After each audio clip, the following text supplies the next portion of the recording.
bien dans son job pour parler du sujet casse-tête des RH, du sujet de l'été. Il y a la chanson de l'été, c'est le sujet de l'été, l'écart salarial et la transparence salariale, parce qu'il faut évidemment régler ce problème, la transposition européenne avec un texte de loi qui est prévu à l'automne. Mathieu Hazard, merci d'être avec nous pour nous éclairer, spécialiste de l'offre rémunération chez Lucas, avec une étude que vous portez sur la transparence salariale. Alors, commençons par le chiffre que vous avez fait ressortir, 7,2% d'écart inexpliqué à poste égal. Ça, c'est une data que vous avez prise sur tous les clients que vous accompagnez, parce que Lucas accompagne des clients dans la transfo RH. Effectivement, d'abord, merci de me recevoir. Lucas, nous, on est éditeur de logiciels RH pour les PME ETI. On a à peu près 10 000 clients et 1 million de salariés couverts. Et donc, effectivement, dans le cadre de cette transposition, on s'est posé la question de où en est-on réellement au niveau de ces écarts. Non, justement, Mathieu Hazard, juste pour qu'on le dise à ceux qui nous regardent, la directive impose désormais aux entreprises de prouver que leurs écarts, car il y en aura, sont fondés sur des critères objectifs et non discriminatoires. Ça, c'est là le cadre général qui sera transposé.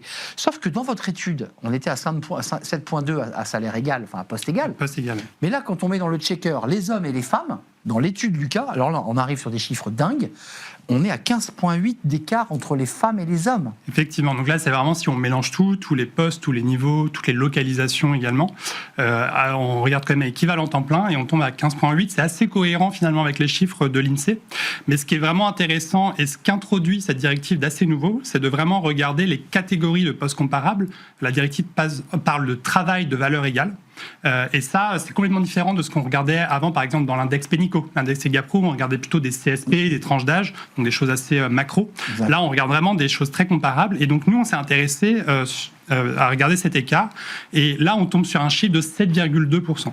C'est-à-dire que si on enlève ce côté de différence de niveau, de différence de métier... Ce n'est pas les chiffres qui sont annoncés officiellement par toutes les institutions qui sont venues sur ce plateau. On était à 2,4, 3 points. Ouais. À poste égal, on nous dit l'écart se réduit. Vous êtes toujours à 7,2. On est à Comment 7,2. Vous l'expliquez ?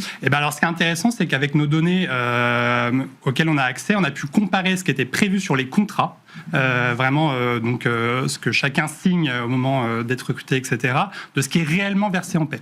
Et sur les contrats, effectivement, on est plutôt autour de 3,25, alors que quand on prend en compte, par exemple, tous les variables, toutes les primes, etc., de ce qui est vraiment envoyé en paie... Ça fait exploser. Ça fait exploser. Excusez-moi, mais allons au bout, Mathieu, vous nous dites en fait que les hommes sont favorisés en termes de variables.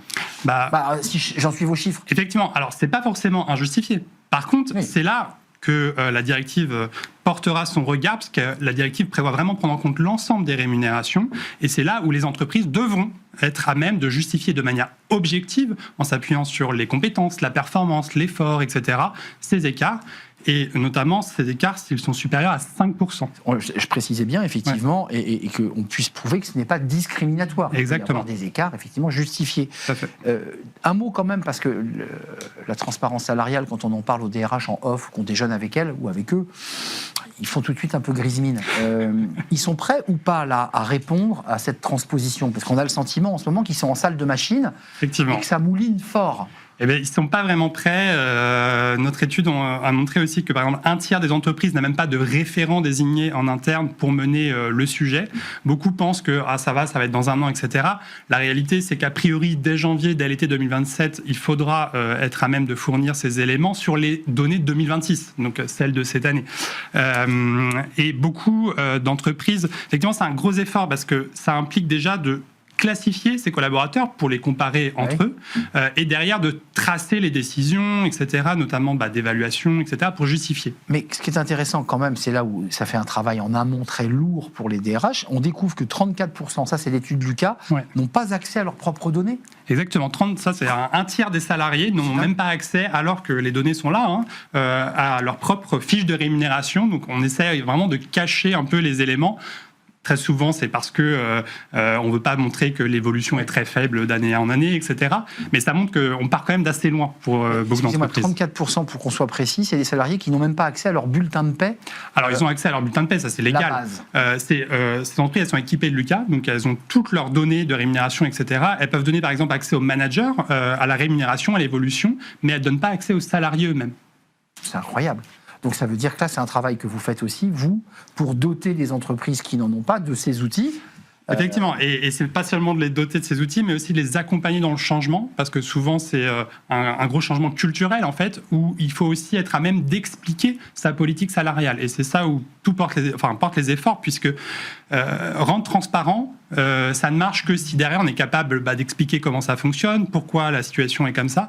Et donc ça nécessite de former par exemple ses managers, de former ses collaborateurs, d'être au clair sur sa politique. On n'a plus le temps, mais il y a aussi des secteurs dans votre étude qu'on peut découvrir sur j'imagine, le site Lucas, où en fonction des secteurs, je pense au commerce de détail. Effectivement. Bon là, les gens n'ont accès à rien, enfin 50% n'ont accès à rien. N'ont accès à rien et les écarts sont les plus marqués. Et ce qui est intéressant quand même, c'est que ce qu'on voit, c'est que les entreprises les plus matures dans leur processus, donc qui ont vraiment cadré les choses, qui évaluent régulièrement leurs salariés, etc., sont celles où les écarts, pour le coup, sont les plus faibles. Oui, parce qu'ils ont une analyse plus fine et plus près de leurs collaborateurs, et ce qui n'est pas le cas, évidemment, des petits commerces, puisque le commerce de détail, c'est les petits commerces, et il a déjà la tête dans le guidon de son magasin. Et merci en tout cas de nous avoir éclairé sur ce sujet, qui vient un peu tordre le cou au sujet officiel, sur le sujet de l'égalité homme-femme, et donc des enjeux de transparence salariale. Étude Lucas, passionnante, vous les DRH qui vous êtes en train de vous pencher sur le sujet. Merci de nous avoir rendu. Merci de m'avoir reçu. Spécialiste de l'offre rémunération